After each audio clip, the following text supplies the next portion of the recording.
¿Sabías que en 1961 un grupo de personas comunes llegó a aplicar descargas eléctricas potencialmente mortales? No porque fueran crueles, sino porque un hombre con bata blanca les dijo: «Continúe, por favor, por favor». «Ya no quiero continuar». La voz viene detrás de la pared. Un hombre duda. Mira los botones frente a él. 15 voltios, 30, 45. El investigador no levanta la voz, ni siquiera parece nervioso. Solo dice: «Continúe, por favor». El siguiente botón dice: «Descarga severa». El hombre traga saliva, se acomoda los lentes, respira por la boca y vuelve a presionar. Del otro lado, alguien grita, luego golpea la pared, luego ruega, después silencio. La persona que aprieta el botón no es militar, no es un criminal, no es un sádico. Hace unas horas estaba desayunando huevos con tocino y leyendo el periódico, y aún así llegó hasta el nivel capaz de matar a alguien. Y si esta historia te dejó incómodo, escucha ahora la canción inspirada en el experimento de Milgram, una pieza oscura sobre obediencia, culpa y ese momento exacto en que una persona normal deja de decidir por sí misma.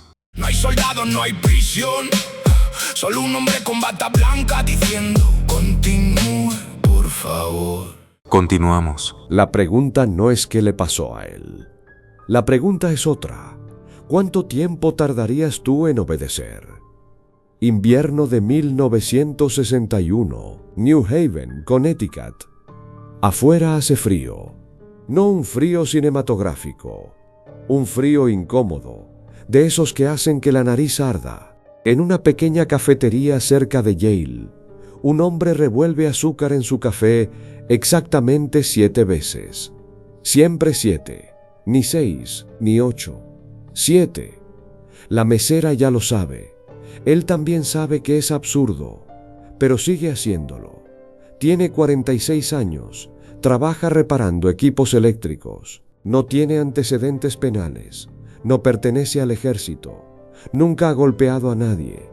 Cuando se pone nervioso, acomoda el reloj en su muñeca aunque esté perfectamente centrado. Su nombre no importa tanto como lo que representa, porque podría ser cualquiera: un contador, un maestro, tu vecino, tú. Aquella mañana ve un anuncio en el periódico local. Se buscan participantes para estudios sobre memoria y aprendizaje.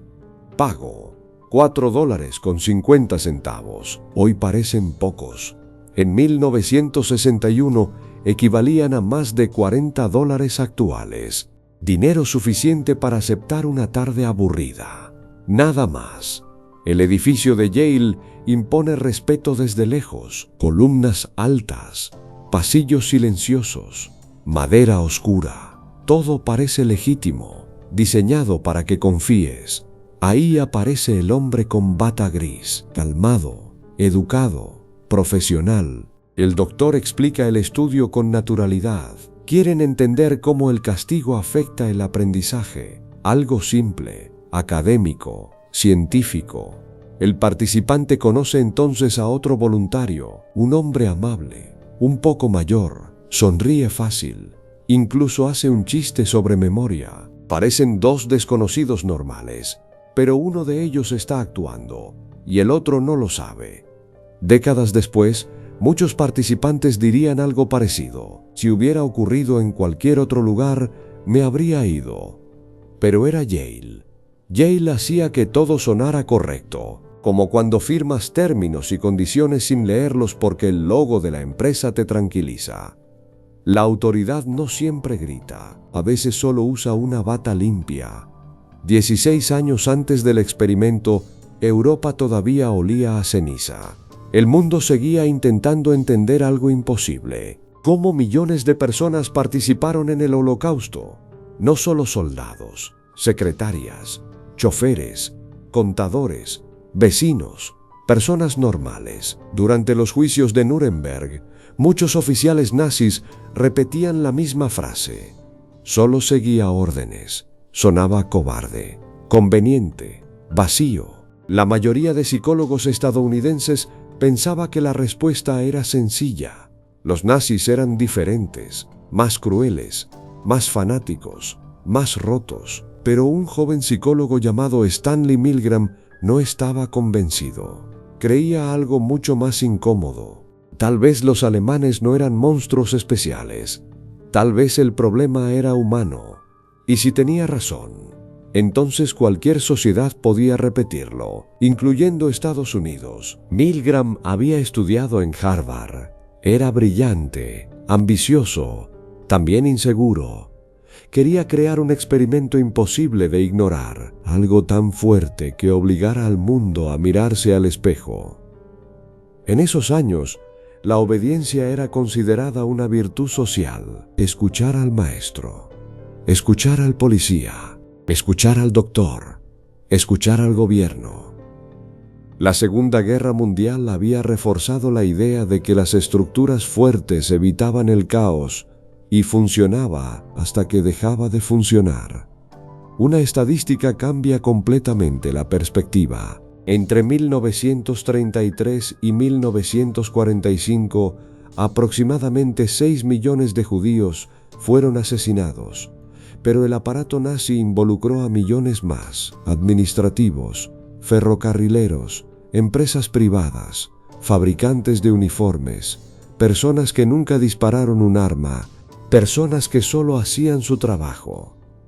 Como cuando hoy alguien aprueba automáticamente decenas de solicitudes en una oficina sin pensar demasiado porque el sistema lo pide. El cerebro humano ama delegar responsabilidad, reduce ansiedad, reduce culpa, reduce conflicto interno. Milgram quería medir exactamente eso. No el odio, no el sadismo, la obediencia. El diseño era elegante y brutal. 2 hombres entraban al laboratorio. Uno sería maestro, otro alumno. El maestro debía leer pares de palabras. Si el alumno se equivocaba, recibiría una descarga eléctrica. Cada error aumentaría el voltaje, 15 voltios más cada vez, poco a poco, casi imperceptible, como hervir una rana aumentando apenas la temperatura. El alumno en realidad nunca recibía electricidad. Los gritos eran grabaciones, las súplicas también, pero el participante no tenía forma de saberlo. Milgram preguntó antes a psicólogos, estudiantes y ciudadanos cuánto creían que obedecería una persona promedio. La mayoría respondió algo parecido. Muy pocos llegarían al final, menos del 1%. Creían que casi todos se detendrían. Pensaban que la conciencia ganaría. No tenían idea de lo que estaba a punto de pasar. El participante toma asiento frente al panel eléctrico. Hay 30 interruptores. Cada uno tiene etiquetas. Descarga ligera, moderada, fuerte, peligro, descarga severa. El último botón simplemente dice XEGS. El hombre sonríe nervioso. Hace un comentario incómodo. Espero no tener que usar esos. El investigador apenas asiente. Todo empieza suave. 15 voltios. El alumno responde mal. Pequeña descarga. 30 voltios. 45. 60. Nada parece grave todavía. Ahí opera el primer mecanismo psicológico. La escalada gradual de compromiso, también llamada Foot in the Door Effect. Cuando aceptas una acción pequeña, el cerebro intenta mantenerse consistente con la siguiente. Es más difícil decir no en el paso 20 que en el primero, porque ya cruzaste 19 veces la línea anterior. Como aceptar horas extra pequeñas en un trabajo hasta terminar viviendo para la oficina. El alumno comienza a quejarse a 75 voltios. A 120 grita que duele. A 150 exige salir. Experimento o no quiero detenerme. El participante mira al investigador. Por primera vez duda seriamente. Creo que deberíamos parar. El investigador responde con una frase diseñada cuidadosamente. El experimento requiere que continúe. No amenaza, no grita, no obliga físicamente. Solo habla con autoridad tranquila y el hombre sigue. Segundo mecanismo, transferencia de responsabilidad. El cerebro entiende, yo no soy responsable total. La autoridad sabe más. La autoridad responde por las consecuencias. Es la misma lógica detrás de frases como «solo seguía protocolo», «así trabaja la empresa» o «mi jefe lo pidió». Cuando la responsabilidad se comparte, la culpa se diluye. El participante empieza a sudar. Se ríe nerviosamente. Se toca el reloj. Otra vez y otra. A 180 voltios, el alumno grita: «No puedo soportarlo». A 210 golpea la pared. A 240 grita tan fuerte que el participante se detiene. Ese hombre podría tener problemas del corazón. El investigador responde: aunque las descargas puedan ser dolorosas, no causan daño permanente. La frase importa mucho, porque reduce incertidumbre moral. Si alguien con autoridad asegura que todo está controlado, el cerebro descansa, aunque una parte interna siga gritando. Algunos participantes intentan negociar. Tal vez deberíamos revisar cómo está. Tal vez podemos detenernos un momento. Ninguna propuesta cambia nada. El investigador repite frases preestablecidas. Es absolutamente esencial que continúe. Usted no tiene otra opción. Y aquí aparece otro fenómeno clave: disonancia cognitiva. Cuando tus acciones chocan con tus valores, el cerebro intenta reducir el dolor mental reinterpretando la situación. No debe ser tan grave. Los científicos saben. Seguro exagera. Es más cómodo modificar la percepción que aceptar. Estoy lastimando a alguien. A 300 voltios, el alumno deja de responder preguntas. Silencio. El participante pregunta. Cuenta como respuesta incorrecta. Considere la incorrecta. Y entonces presiona el botón. Eso a mí me dejó frío, porque el silencio cambia todo. Ya no castiga a alguien que protesta. Castiga a alguien que podría estar inconsciente. Muchos participantes empiezan a mostrar señales físicas reales. Temblor, sudor, tics nerviosos. Uno se ríe de forma descontrolada. Otro se agarra la cabeza. Uno más susurra: «Dios mío», pero sigue obedeciendo. Imagina que eres tú. Estás sentado ahí. La universidad más prestigiosa del país te dice que continúes. El hombre del otro lado parece sufrir, pero el científico frente a ti permanece tranquilo. ¿Qué decisión tomarías realmente? No la versión heroica de ti, la versión cansada, la versión obediente, la versión humana. Hubo un momento exacto donde casi todo pudo cambiar. Ocurrió alrededor de los 300 voltios. Muchos participantes volteaban completamente hacia el investigador en ese punto. Buscaban permiso para detenerse. No instrucciones, permiso. La diferencia parece pequeña. No lo es, porque ya habían entregado el control moral. Uno de ellos incluso se levantó parcialmente de la silla. Miró la puerta. Miró el panel. Miró al científico. Todavía podía irse. Nadie iba a perseguirlo. No existían cadenas. No había armas. Solo una expectativa invisible. La expectativa pesa más de lo que creemos. En oficinas, en familias, en relaciones, en grupos de amigos. Personas inteligentes ignoran alarmas internas todos los días para evitar incomodar a otros.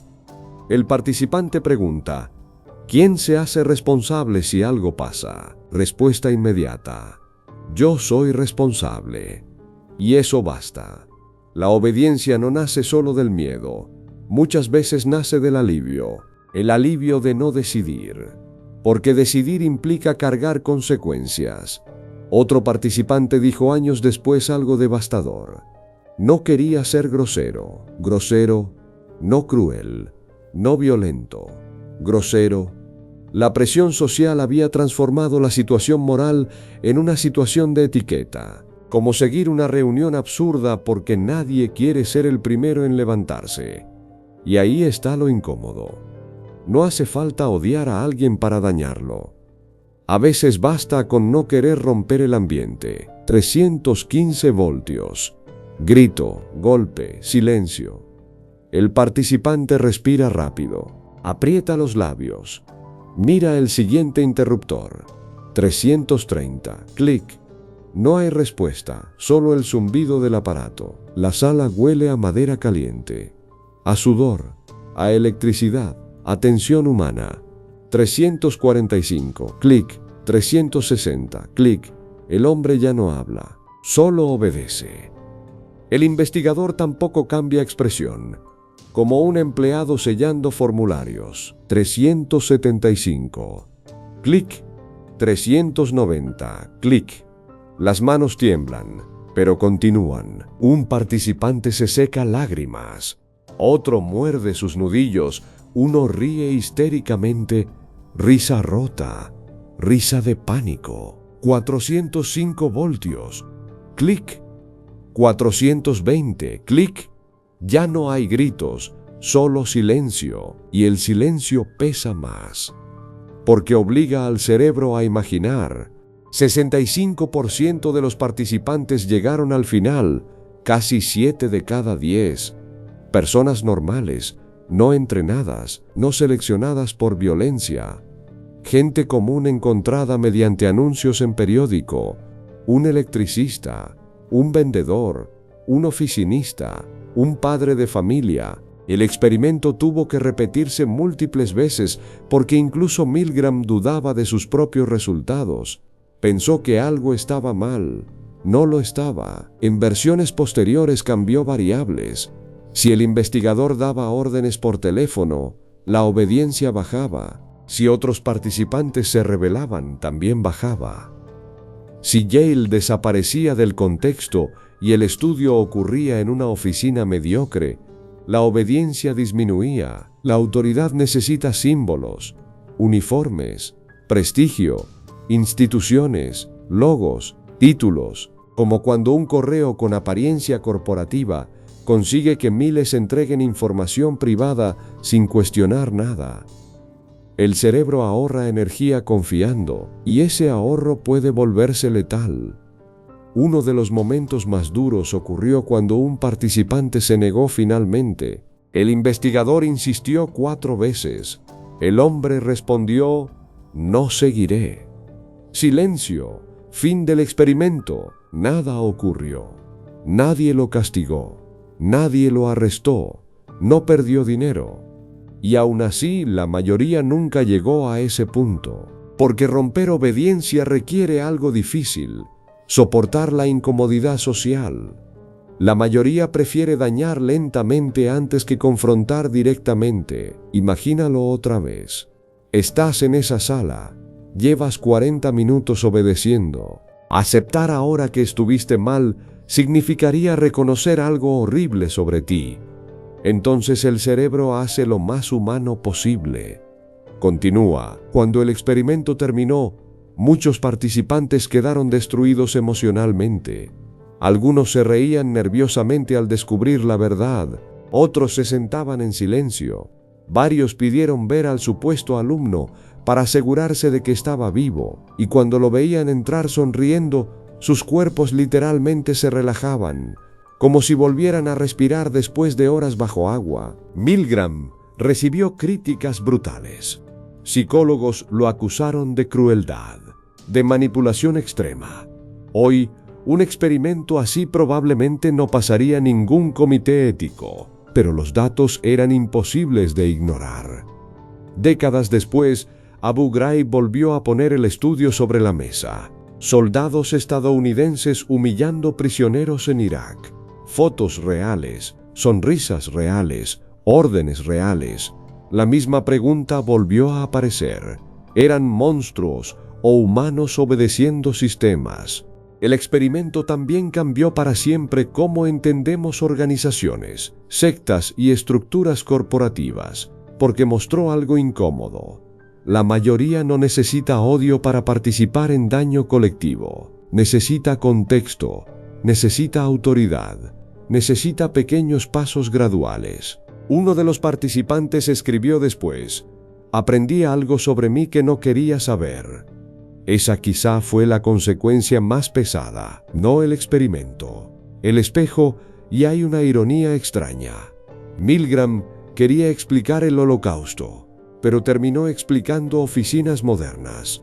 call centers, empresas, gobiernos, relaciones, cualquier lugar donde alguien entregue criterio propio para sentirse seguro. La parte más peligrosa del experimento no son los botones, ni las falsas descargas, ni los gritos. La parte peligrosa es reconocer escenas parecidas en la vida diaria. Un jefe pidiendo alterar números solo un poco. Un grupo burlándose de alguien mientras nadie dice nada. Una pareja controladora normalizando conductas lentamente. Un algoritmo decidiendo quién merece atención humana y quién no. La obediencia rara vez llega vestida como maldad. Llega vestida como rutina, como protocolo, como cansancio, como ganas de evitar problemas. Muchos participantes del experimento eran buenas personas. Y esa frase incomoda porque preferimos creer otra cosa. Preferimos pensar que el daño siempre viene de individuos claramente rotos. La realidad es menos tranquilizadora. A veces, el daño aparece cuando personas normales dejan de hacerse preguntas, cuando cambian criterio por comodidad, cuando la autoridad habla con suficiente seguridad. Y quizá por eso el experimento sigue generando discusiones 60 años después. Porque nadie escucha la historia pensando en ellos, todos terminan pensando en sí mismos. En aquella vez donde siguieron algo que sabían incorrecto, en esa reunión, en ese trabajo, en esa amistad, en ese silencio. El hombre que revolvía 7 veces el azúcar en su café volvió a hacerlo al día siguiente. Exactamente 7. La rutina seguía intacta, pero él ya sabía algo distinto. Sabía que dentro de sí existía una versión capaz de cruzar líneas que antes juraba imposibles. Y una vez que descubres eso, ya no puedes olvidarlo. Tal vez la pregunta correcta nunca fue ¿cómo pudieron hacer algo así? Tal vez la pregunta correcta sea otra: ¿cuántas veces obedeces pequeñas cosas que sabes incorrectas solo para evitar conflicto? ¿Cuántas decisiones tomas realmente tú? ¿Cuántas vienen programadas por miedo, rutina o autoridad?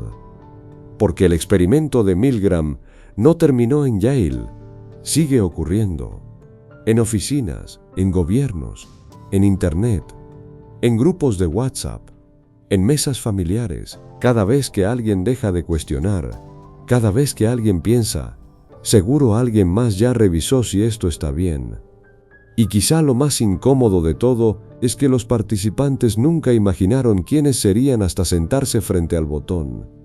Tú tampoco. Las historias incómodas nunca terminan cuando apagas la pantalla.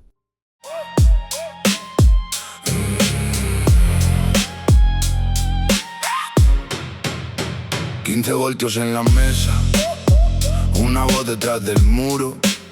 Un hombre mira su mano y el aire se vuelve oscuro. No hay cadenas en la puerta, no hay soldados, no hay prisión.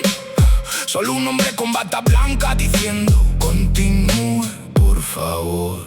Y cada botón pesa menos cuando otro carga el error. La culpa cambia de dueño si lo ordena una voz mayor. Continúe, por favor, aunque tiemble el corazón, aunque grite la conciencia, aunque calle la razón. Continúe, por favor, dice fría la autoridad. Y en el eco de esa frase se nos rompe la humanidad. 120, alguien suplica. 150, quiere salir, pero ya le parece tan limpio que nadie piensa en huir. El alumno ya no responde, solo queda el zumbador. Y el hombre busca permiso para soltar su propio horror. No era odio, no era fuego, no era sangre ni rencor.